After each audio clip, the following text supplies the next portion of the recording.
Hi everyone, this is Ramesh Babu. Welcome to my lecture on Intruder Alarm Systems, Module 3 of Safety and Security Systems, which is part of Building Management Systems.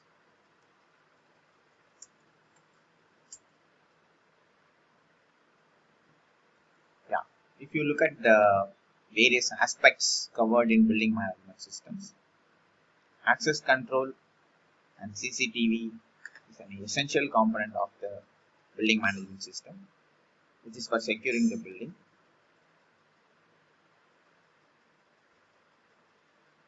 And within the integrated building management system, access control and security systems play a major role in securing the building from intruders. Intruder alarm is an important component in the safety and security systems. So in this module, I will be talking about intruder alarm systems.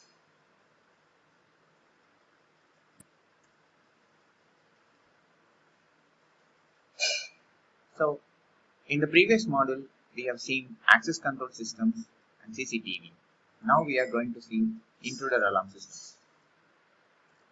If you look at intruder alarm systems, the main objective is to detect unauthorized intrusion. In general, this is pertaining to the people only. So when an unauthorized intrusion happens in a building, the objective of the system is to generate an alarm and transmit a pre-recorded message over telephone. So this means if a building is compromised in security by means of an intrusion, you can see the alarm activated within the building, or if the device is connected to a telephone dialer, you can have the same information transmitted to the concerned person to whom the system is connected. So if you look at the components, we have sensors and detectors, then we have alarm initiating devices. The important thing in intruder alarm system is the control panel, which receives the signals from the sensor.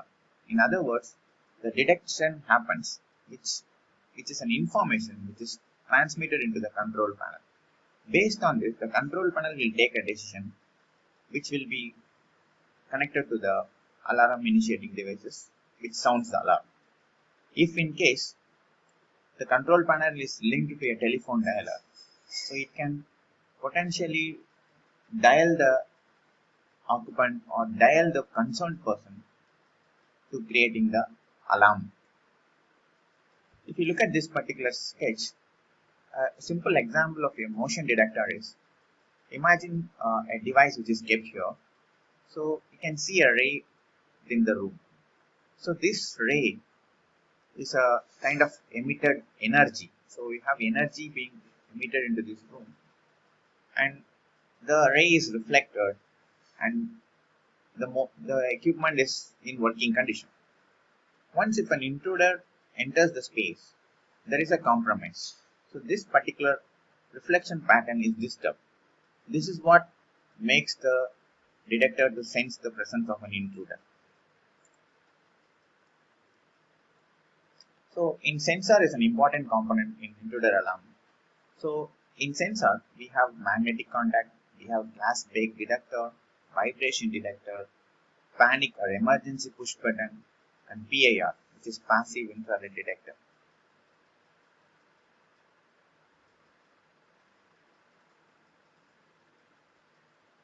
So all this forms part of the intruder alarm system. Now we go to glass break detector. It is a recent technological invention where the alarm initiation is because of the detection of acoustical sound created by breaking of glass. So imagine you have a lot of windows in your space, and if a particular window breaks, the glass breaks and it creates a shattering or what you call high frequency tinkling sound. This sound is a unique sound which is the reason for activating the detector. So that means the detector doesn't have to be installed in each and every window. It can be installed in a space. Within that space, If any of the glass panel breaks, the alarm will be activated or the detector will sense the presence.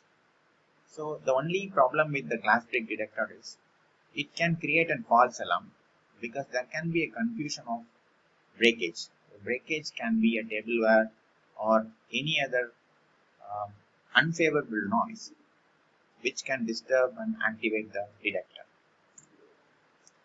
So a glass break detector will look like something like that. The next one we are going to see is disk PIR, which is passive infrared detector. Disk PIR offers a 360-degree protection pattern. It is installed in a ceiling which is 3.6 meter, which can work till 3.6 meter. The floor coverage is approximately 10.8 meter, and it does has a 12 volts DC supply. This is the diagram for a disk PIR. As you can see, the disk PIR is installed at the ceiling for a height of 3.6 meter. You can see the total diameter covered is around 10.8 meters. The same PIR detector can be installed horizontally also. As you can see here, we have the device here which is installed in a horizontal fashion where an intruder, when he passes through the space, the detector will detect the presence. Now before I explain this sketch, I'll go to the working of the PIR. So the one important thing in PIR that you have to note here is it does not emit any infrared rays, but it only detects the infrared rays. Why? Because the infrared rays is detected from the warm bodies of the human being or animal which is moving through that area. Because all human beings or any living body generates infrared rays, which is being sensed by the PIR. So once if the detection happens, there is a change in the infrared level. So in PIR, it has pyroelectric sensors. There are two sensors. Now I go to the sketch. Now you can see there is one sensing element, one sensor here, another one, two.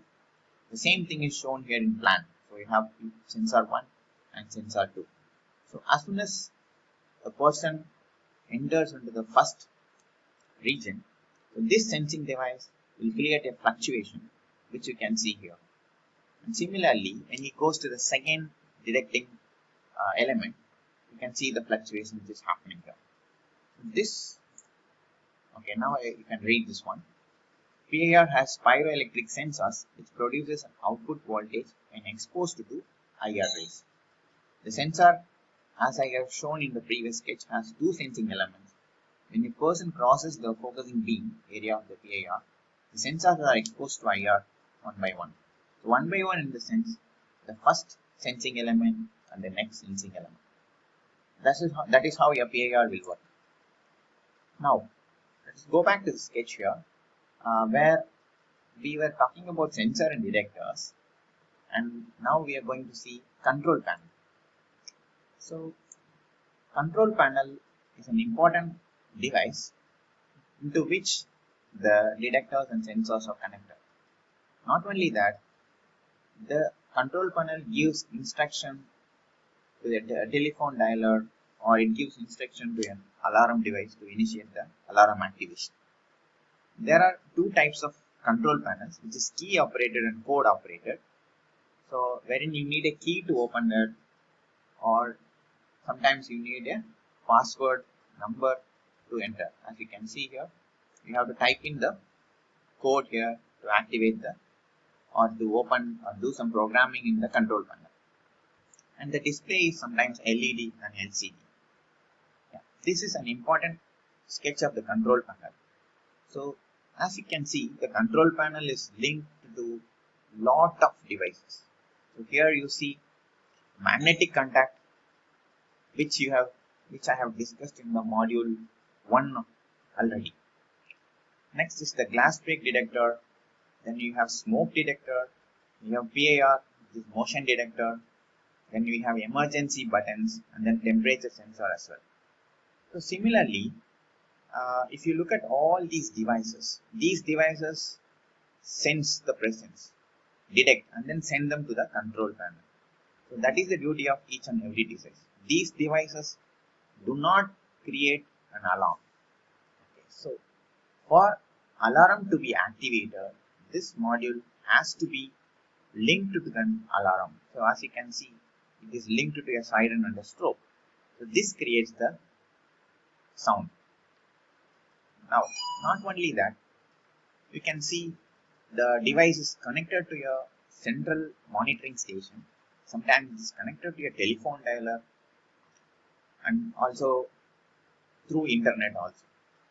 So now, what is the purpose of this device?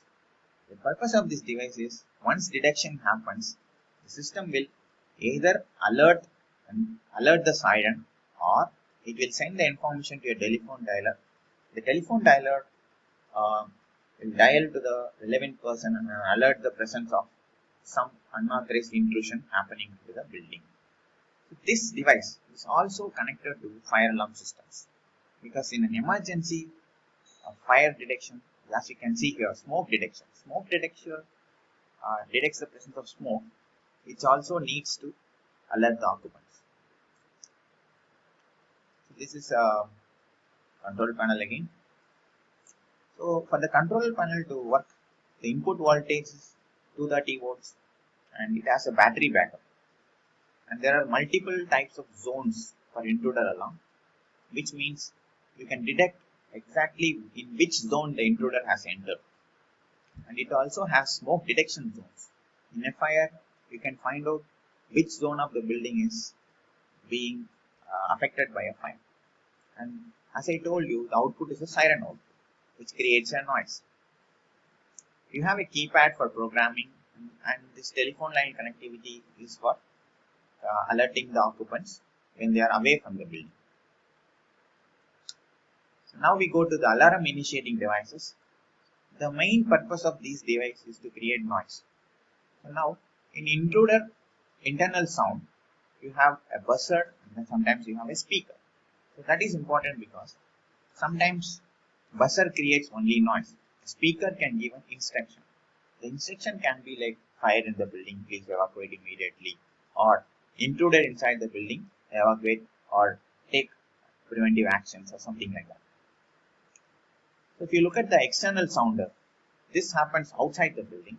So this creates a piezo sounder, or it creates a blaster sounder. So these devices are primarily there to create a noise outside the building. The third one is remote signaling devices. So before I go to this, I'll recollect this one. Internal devices create noise which is heard inside the building. External devices create noise which is heard outside the building. Remote signaling devices do not create noise, but they give alert to the people or the owner or the relevant people who is outside the building. So that is through a telephone dialer or speech processor. And also there are light indicators like LED and strobe lights. So LED and strobe lights, you see, the purpose of that is people who are unable to hear. Okay, so if they are unable to hear, they can see the strobe light and get to know that there is an alarm being activated. So it is nothing but the same thing which you see in ambulance or police vehicles where you can see the strobe light. So with this, I'm completing the module